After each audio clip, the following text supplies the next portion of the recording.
Hello everybody, my name is Mike Guy, and in this video we're going to look at part 5 of my mini-series on object-oriented game development. Something I forgot to mention in the last video that I wanted to hit on right away on this video is this idea of the virtual functions. I said I was going to talk about them, and I'm going to talk about them now. All right. I want to point out to you that our list, our objects list, is a list of game objects. It's not a list of comets, it's not a list of spaceships, it's not a list of bullets. Alright? Think about arrays for a second, and how you have an array of integers. Can you put a char or a character in there? No. Can you put a Boolean value in there? No, maybe through some conversion. But no, not generally. You can't put a string in there, So you have to wonder, why can we put a spaceship, right, inside our game, our list that's of type game object?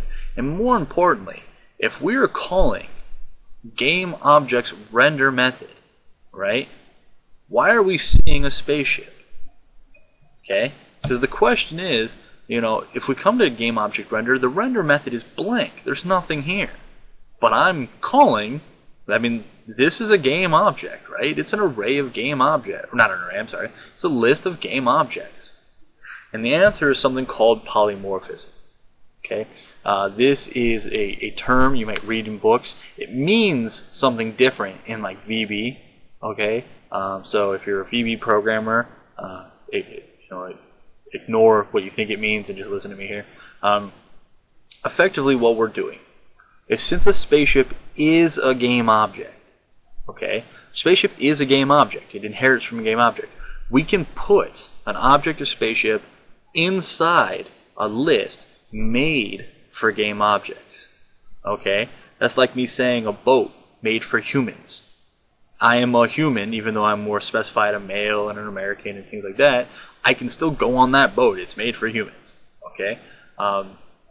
That's kind of what I'm talking about here.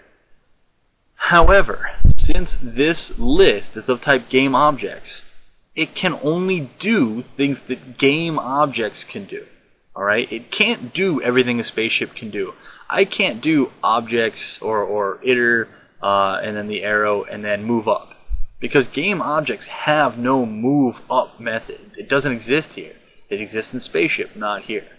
Alright? So the only thing I can do is use the methods that belong to a game object, namely my destroy, namely my update, namely my render. And you'll happen to notice destroy is virtual, update is virtual, and render is virtual, and collided. Collided can happen too. All right? How peculiar is that? The reason I do that is this. Okay? If these were not virtual, all right. And I can show you that here. I'll just remove virtual. I'm removing virtual from render, and I'm going to run this. I'll see if I get a compilation error. Oh, it's thinking about it. There we go. It's running. It didn't crash or anything. There was no errors, but I don't see a ship. Why don't I see a ship? I don't see a ship because we're running the game objects render method. The game objects render method doesn't do anything. All right. By making it virtual, it's telling the system, hey system, I'm allowed to overwrite your method with my method. So we have this thing called dynamic binding at runtime. Okay, while the program is running, not beforehand, but while the program is running, right? We see that this game object's render method is being called. All right, I'll go down to where we're calling it. This is the game object's render method being called. However, since the game object is virtual, and we have a child class that overwrites it effectively, right? We run the child class version and not the base class version because it's virtual. It's allowed to happen. All right?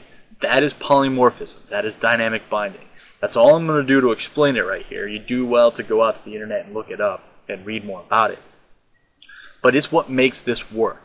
Okay? It is vastly useful. This does not work without it. Okay? Dynamic binding makes this happen. Okay? So it's very important. I can't stress that enough. It's a super awesome concept. Alright? And it's what makes all of this possible. Alright? So that's what allows me to declare and define a render method for my spaceship which will overwrite the render method for a game object. And still, in my render method for my game ship, or my spaceship, I'm calling the render method of my game object just in case there's anything there. There's not, but just in case, right?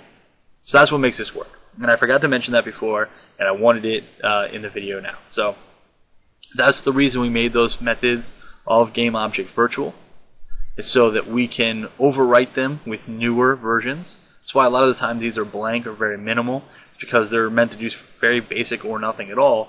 There's placeholders, because if this wasn't here at all, right, we'd get an error, because let's say I don't have render, right? Let's say this is gone. Okay, when I try to run this, it's going to say, hey, there is no render in game object. This cannot happen. All right. So I just wanted to start off by talking about that. Once again, you know, if you're taking notes or whatever, it's polymorphism, dynamic binding is awesome. Okay. That being said, I have already gone ahead and created my comment.h, comment.cpp, bullet.h, and bullet.cpp. They're all blank right now. So let's go ahead and put something in them. So I'm going to do pragma once for my comment.h, and I'm going to pound include game object.h, and then I'm going to say class comment will inherit from public game object, like that. Remember the semicolon at the end there. Private, and then I will eventually put something in the private there. I'm not yet. We'll get there. We'll talk about it. Alright. And then public. My public's going to have a constructor. And since my comment's created at runtime, after all my Allegro initialization, stuff like that, I don't need to have an init function. My constructor can do everything the init would do. So I don't need an init function. So my constructor, I'm going to take a float x, float y, an Allegro bitmap named image. Alright. And we'll stop for there. I'm going to end up modifying that, but we'll stop right there. And then a void destroy, and a void update, void render, and void collided. That's going to read in int object ID. Great. And I can just copy these and come on over to my comment.cpp. In here I can do pound include comment.h. I'll just copy that, bring that back, there like that. And so I'll do comment double colon comment.h, or I'm sorry, comment again for my constructor. And my constructor is going to say, game object init, and it's going to pass in x, y, my velocity is going to be 5, my y velocity is going to be 0, the direction is going to be -1 and 0, and I know from experience my bounding box is going to be 35 and 35. Great. I'm going to set the ID. The ID is going to be enemy. Ooh, getting late. Okay. These are other things I've discovered. Max frame is going to equal 143. Current frame is going to equal 0. Frame count is going to equal 0. Frame delay is going to equal 2. And then frame width is going to equal 96. Frame height is going to equal 96. And animation columns is going to equal 21. Awesome. And then finally, we're going to say if rand modulus 2, alright, that'll equal 0 or 1. 0 or 1 will either be true or false or true if you're going in that way. And I'm going to say animation direction equals 1, else animation direction equals -1. This is not just so that not all the comments are rotating in the same direction. Some will be rotating left to right, other ones will be rotating right to left. Great. Alright, and then finally I'm going to say comment image equals image. Awesome. Not done here, but we'll come back to it later. Alright. I'm going to say oops, comment destroy And once again, just going to call game object destroy. Just have it there just in case I want to do something with it later. Comet update. Now with comet update, basically I'm going to say game object update, and that's going to be responsible for moving my object around. So really the only thing I have to do is update my animation and my bounds checking, and that's pretty simple. So I'm going to say if ++ frame count is greater than or equal to frame delay, then I'm going to say current frame plus equals animation direction, like so. And then if per frame is greater than or equal to max frame, per frame equals 0. Else, if current frame is less than or equal to 0, current frame equals max frame. And we'll top it off by saying frame count equals 0. And then that'll update my animation there. Now I just need to update my bounce checking. So I'm going to say if x plus frame width less than 0. Now this is where some of the genius comes about of this particular type of design. I'm going to say collided border. I'm just going to treat it as a collision detection. I'm going to say it was a detected collision. All right, and we'll look at that here in a second. Now for render, you do comet render. I'm going to say game object render, just in case there's something there in the future. And then this is going to look pretty familiar. Int fx is going to equal current frame modulus animation columns times frame width, and int fy is going to equal current frame divided by animation columns times frame height, and al draw bitmap region, and that region is going to be image. Starting x will be fx, starting y will be fy, frame width, frame height, and my position will be, do new line here, x minus frame width divided by 2, y minus frame height divided by 2, and 0. Great, that's my rendering, and finally my collided. Comet. Alright, and I'm going to say if object ID equals border. If I collided with the border, alright, realistically we're going to have to come back and modify this. I'm just going to say take life. We'll worry about that here in a second. I don't want to get too far ahead. And then I'm just going to say if object ID does not equal enemy, then set alive equal to false. So what that means is if my comet collides with anything that's not another comet, alright, I'm going to kill it. Because let's think about what it can collide with. Collide with a border, it can collide with a player, it can collide with a bullet, and it can collide with an enemy. Okay? The only thing I don't want it to be able to collide with is enemy. Everything else will kill it with one hit. Alright? If you wanted your comets to have multiple lives, obviously you'd have some custom code in here. But I'm doing it simple, so that's what I've got here. Alright? Remember what I said. By setting it to be not alive in main at the end of my update cycle, it's going to see that it's not alive and it's going to delete it and erase it. So that's kind of cool. Alright? So that will happen, and that's a nice thing. Great. That's my comet class. My comet is done. My comet is gonna work 100%. Okay. I'm just gonna build it here, make sure I don't have any errors.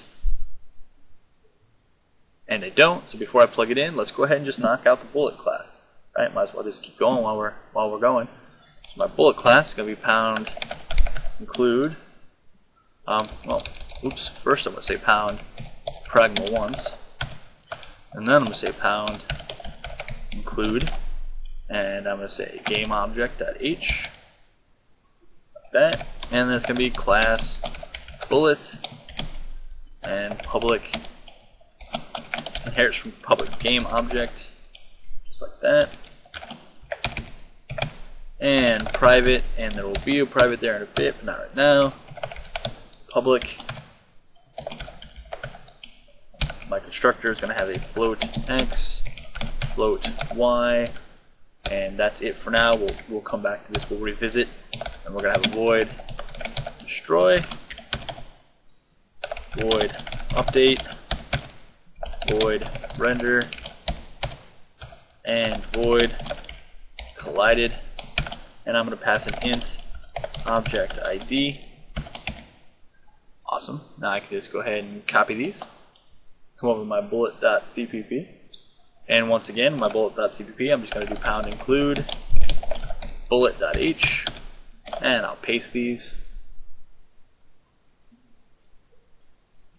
My constructor, bullet,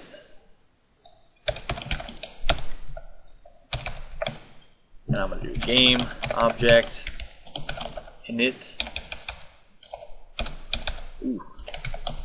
Init, and I'm going to pass an x, y. I'm going to move 10, 0, 1, 0, 0, 0. Great. Just like that. That's easy enough. Set ID. My ID is going to be bullet. And then I'm going to, I'm going to leave that go for now, and we'll come back to it. Awesome. My destroy, bullet.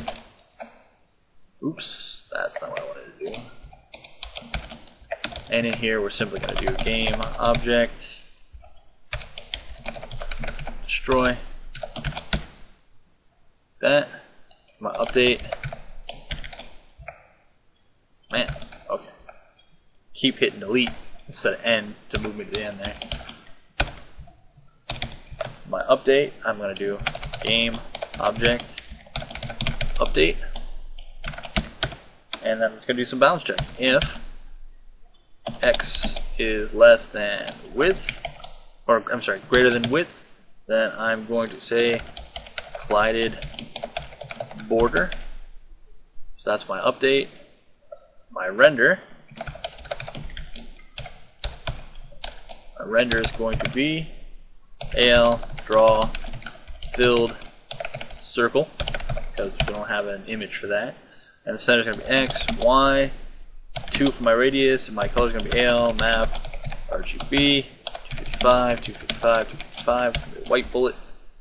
There we go. And then finally for collided, I'll say bullet collided. And inside my collided, I'm going to say if object ID equals enemy. Oops, that's not right. Enemy, or object ID equals border, set alive equal to false. And I will worry about scoring points and stuff like that later. Awesome. That's my bullet. My bullet was pretty simple there too. I'll go ahead and build this. Hope you're getting the idea now that the code is getting very, it's encapsulated is the term. It's basically all of the bullet code is in the bullet.cpp and bullet.h, all the comment code. So it's all kind of filed away where it needs to be. And you will see here that I forgot my semicolon. There we go. I was getting an error there. Got to have that semicolon at the end of a class declaration. So let me build again here. Great. Awesome. Okay, so we have all of the code written for these now. So let's look at how difficult it is to plug them into our system. And I think you're going to be pleasantly surprised by just how easy this is. Like I said, we've done all the hard work, so let's go ahead and see how easy it is. So for shooting our bullets, I'm going to come up here to my space key down, okay, and I'm going to create a bullet. Oh, that's not that. I can't do that yet. I've got to include the H files. So, whoops. So include bullet.h and include comment.h. Okay, now I can. So let me come back down here to my keys, and I'm going to say bullet pointer, and it's just going to call it bullet equals new bullet, and I'm going to pass in, I'm going to do ship. Just remember, it's from where the ship is shooting. I'm going to do ship.getX plus 17. Those are variables I determined from the last time I created this game. Ship.getY, just like that, and that'll be all that for now. And then we're going to say objects.pushback, and I'm going to push back bullet, just like that. Awesome. And that's it. Check this out. I'm going to run it, and now I can shoot bullets. And not only that, I can shoot a lot of bullets. No limit. And the cool thing is every time they're going off screen here, they're immediately having their memory cleared and they're getting kicked out of the array. So that's pretty slick. That's how easy it was. It was literally these 2 lines of code. All I had to do was put it, or to create it, and then put it in here.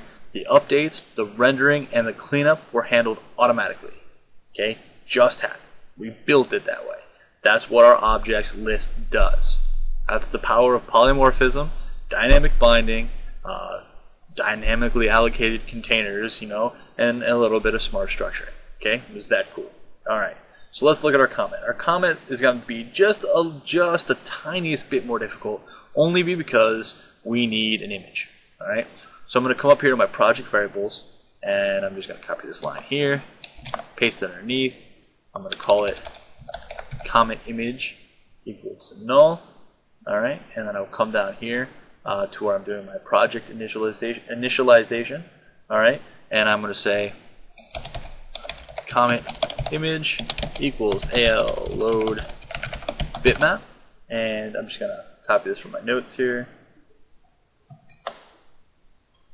There we go. That's my my image there.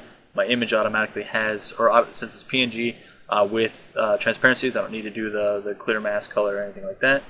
And now I just need to come down here. I need to come down to my update. I need to fire off these comments. Okay. So before, right above my update, I'm simply going to see if it's time to fire off a comment. I'm going to say if rand modulus 100 equals 0. So about 1 every 100 times. You know, we're going to say comment equals new comment. And I'm going to just be able to hit this down arrow and see we're going to take an X on a Y. So my X is going to be width, my Y is going to be 30 plus rand modulus height minus 60, which is a nice way to get it centered, or randomly centered anyway. My image is going to be comment image. Awesome. And then I'm just going to do objects.pushback comment. Great. Now I'm not going to touch my update or my collisions or anything. I'm just going to run it. And now we've got comments. Awesome. And check that out. Not only do we have comments, we have collision. No explosions or anything yet. You know, we're getting there. So we have comments and we have collision. And that all we had to do was just create the objects. The collisions being handled for us. The deletions being handled for us. All in all, I think we're getting a pretty good deal out of this. It's looking a little bit choppy because I'm running this recording software too. So if you're watching this, you're going to thinking, man, that's really choppy. It's choppy due to the recording software. So great. Man, that works. Awesome. Okay, so I'm going to leave you with a question, and I will answer it at the beginning of the next video. So you're more than welcome to think about this. Okay? Now, I know that when my bullet collides with a meteor, I'm supposed to gain a point. I also know that when my comet collides with my ship, it's supposed to lose a life. Furthermore, when my comet hits the left side of my screen, I also am supposed to lose a life. So my question is this. Since everything is encapsulated, all right, my spaceship is its own little world, its own little object, its class, and my bullet and my comet are each their own little thing. How can I get my bullet, right, inside my collided area here? How can I get this to decrease the lives of my ship? Right, that's a really good question. That's a really difficult question. How can I do that? I don't have access to my ship in here, right? I don't. Now, I could put my ship object inside my globals.h, right? I don't want to do that. There's such a more elegant solution to this. And also, I want to use this more elegant solution because I'm trying to show you guys a whole bunch of different techniques. So yeah, how can I do this, right? Furthermore, what about when my bullet hits a comet? Okay, when my bullet hits a comet, I need to increase my score. How do I do that? Inside I guess I am inside my bullet, not inside my comet. Inside my bullet, when I hit a comet, I need to update my score. How do I do that? That's the solution is pretty darn cool. Okay, if you feel like looking into it, that's a good idea. But when I start the next video, I'm going to show you how. It's pretty neat. So stand by.